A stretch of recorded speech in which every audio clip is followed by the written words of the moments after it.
Dear President Cox, Secretary General Bulic, Minister Kovny, Minister Havista, honorable members of the Assembly.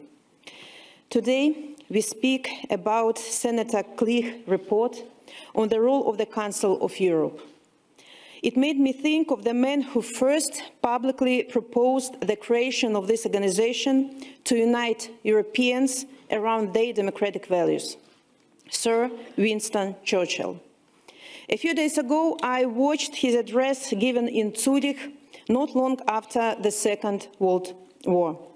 In his speech, Churchill spoke of the tragedy of Europe, how our noble continent, despite all its remarkable achievements, was unable to avoid a series of horrible, destructive wars. But it was not a speech of despair. Rather, Churchill spoke of hope, that former aggressors and victims could become a new European family, united in peace, freedom, and prosperity. That tragedy could be transformed into promise through values-based cooperation in international organizations, like the one I'm addressing today. Nearly 80 years later, we see how right he was. Yet, despite this remarkable progress, the tragedy of Europe is not yet over. The fires of war burn again in our continent. And again, voices are heard urging us to appease rather than oppose behavior that is the antithesis of everything this organization stands for. Ladies and gentlemen, we must once and for all end the tragedy of Europe. In Belarus, it is unjust imprisonment, torture, and the death penalty, dictatorship and censorship, corruption and theft of our national resources, the sale of our sovereignty to maintain power, hijacking of the international flight to seize active citizens, abuse of migrants to create chaos on our borders, and the use of our country as a launching pad to attack and threaten our neighbors. This is not what we Belarusians want for our country and for Europe. Our victory in the 2020 election was a message loud and clear. We are Europeans, and we want our country back. Back to Belarusians and back to Europe. Last year, my address at the European Parliament here in Strasbourg was a warning that the tragedy of Belarus will become a new tragedy of Europe if it's not met with a determined, principled, and practical response.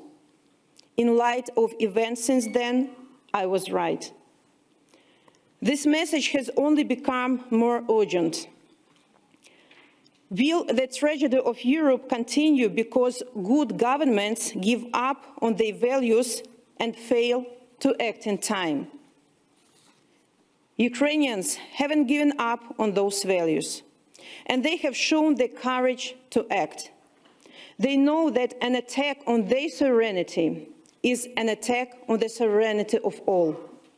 They know that giving the bear a bite only whets its appetite. Ukrainians continue to fight and believe as the tragedy of Europe continues. We Belarusians haven't given up on those values either. Our people continue to resist even after widespread crackdowns in the last 2 years. Some 2,000 people have been detained for protesting the war on Ukraine. More than 80 acts of sabotage against the Russian military have been carried out by our partisans inside Belarus. And up to 1,500 Belarusian volunteers have joined the Ukrainian army. And one of them is Timur Mitskevich. He was 17 years old when police beat him unconscious in the first days of our peaceful protests in 2020. He was in coma for a week. His mother died of stress.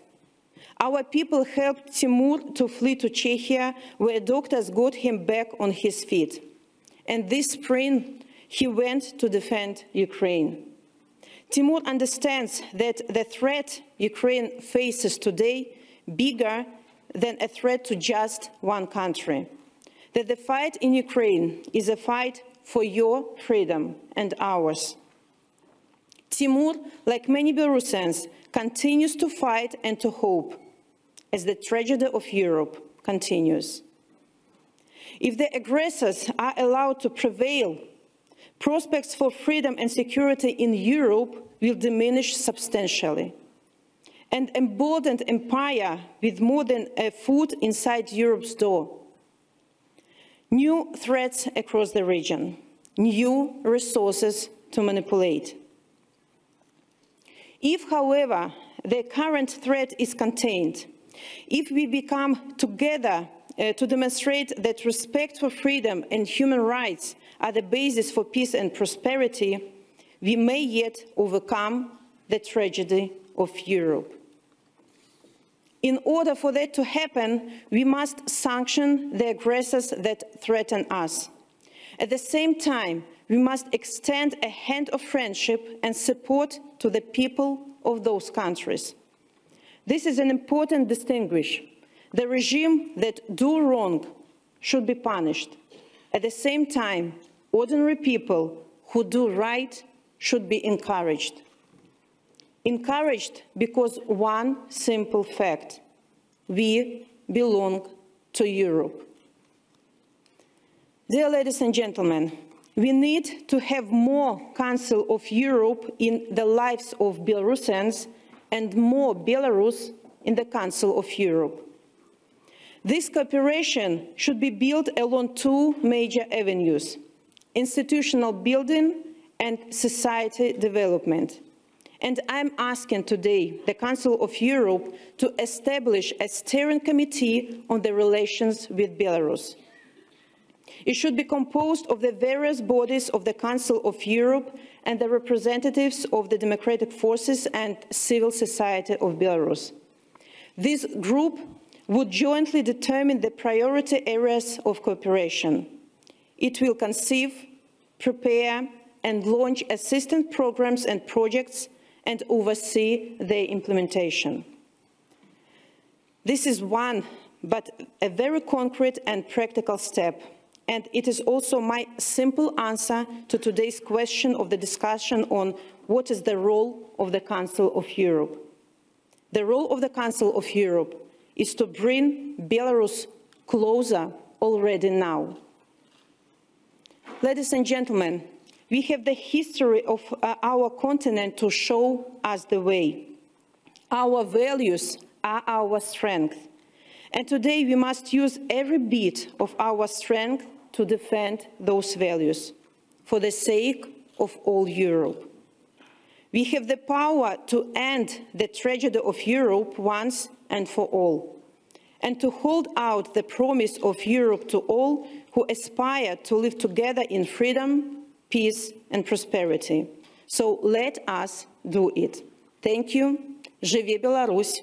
Слава Украине and long live Europe.